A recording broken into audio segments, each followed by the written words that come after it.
Hey everybody, this is Orlando Streets, and today I'm at the Mad Mall, the Orlando Fashion Square Mall, and I've got some bad news. The bowling alley and entertainment center has closed.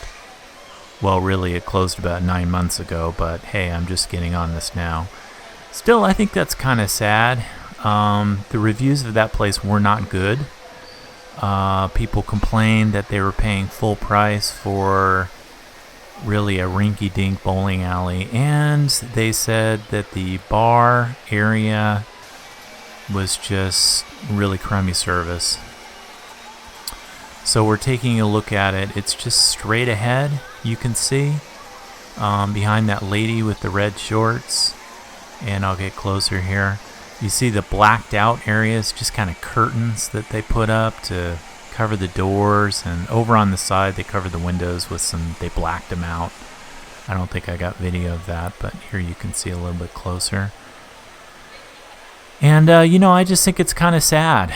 This is apropos. Walking Dead, AMC, don't open, dead inside. So apropos to this mall. It's really a dead mall.